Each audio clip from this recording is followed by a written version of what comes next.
Assalamualaikum warahmatullahi wabarakatuh. Saya Muhammad Haidanis Rahmani dari 12 MIPA 1.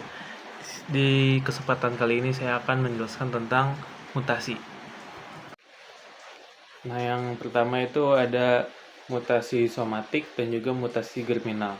Nah, di sini itu mutasi somatik terjadi pada sel tubuh non reproduktif. Contohnya itu kulit, otot.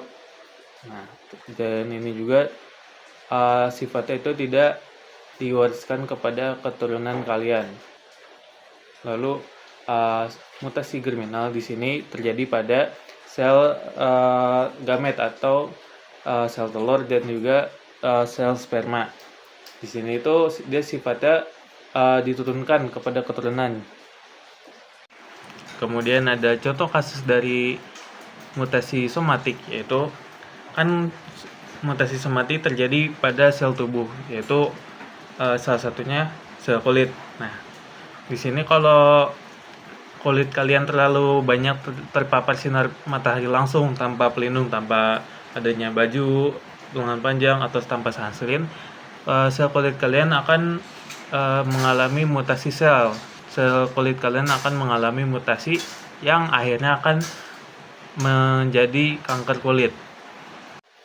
Contoh kasus dari mutasi germinal ini adalah penyakit autoimun. Nah, di beberapa mutasi germinal ini menyebabkan penyakit autoimun, yaitu penyakit yang menyerang imunitas tubuh kita. Jadi sistem imun kita itu tidak berjalan secara semestinya. Jadi gampang sakit, gampang terkena virus dan lain-lain. Nah, yang umum itu seperti lupus erythematosus sistemik. Nah, ini tuh penyakit autoimunnya karena dia mutasi germinal, jadi bakal diturunkan kepada keturunan kalian. Nah, yang kedua ini adalah mutasi alami dan juga mutasi buatan. Yang mutasi alami itu perubahan genetik yang terjadi secara acak. Jadi dia penyebabnya itu tanpa diketahui ya. Jadi dan juga ini biasanya disebut sebagai mutasi spontan. Ini bisa terjadi karena kesalahan replikasi DNA, ketidaksempurnaan pada saat meiosis, dan juga ketidakstabilan nukleotida. Nah, terus yang mutasi buatan ini tentu saja hal ini dilakukan secara sengaja oleh manusia. Kenapa dilakukan mutasi buatan ini?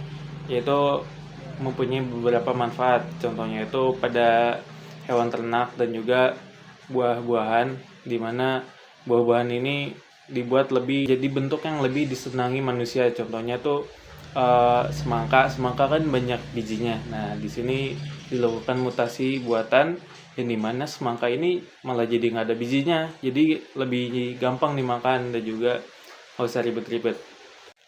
Contoh kasus dari mutasi alami ini saya ngambil dari Indonesia, itu berada di Aceh, di mana seorang wanita bernama Sari, dia itu umurnya tuh udah 30 tahunan, tapi dia mengalami sindrom yang mengakibatkan tinggi tubuhnya itu hanya 87 cm dan juga berat badannya hanya 20 kg.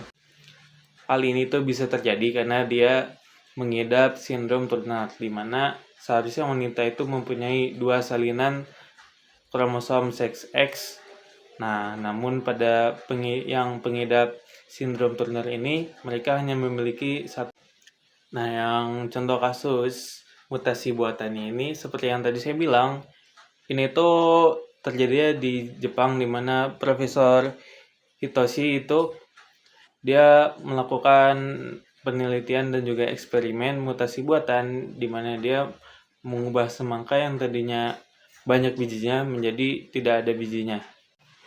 Yang ketiga di sini ada mutasi gen. Di sini itu terjadi ketika perubahan pada basa nitrogen di dalam DNA. Nah, di sini tuh terjadinya bisa secara alami maupun karena faktor lingkungan, bisa dari radiasi atau efek-efek kimia. Nah, di sini ada beberapa jenis mutasi gen. Yang pertama itu mutasi silent atau mutasi diam. Di sini itu perubahan di kodon namun tidak menyebabkan perubahan di asam amino, makanya disebut mutasi silent. Yang kedua di sini ada mutasi nonsense atau mutasi tanpa arti. Di sini itu perubahannya di kodon asam amino yang akan berubah menjadi kodon stop. Nah, yang ketiga ini ada mutasi missense. Di sini mengubah kodon nukleotida dan juga menyebabkan asam aminonya ini berubah. Contoh kasus dari mutasi gen ini itu ada seorang wanita di Skotlandia bernama Jo Cameron. Di sini dia itu mempunyai suatu kondisi yang unik di mana dia tidak tidak bisa merasakan sakit, stres ataupun takut, dan juga ia memiliki kemampuan regenerasi yang luar biasa cepat. Awalnya ini Joe itu akan menjalani operasi di sendi tangannya.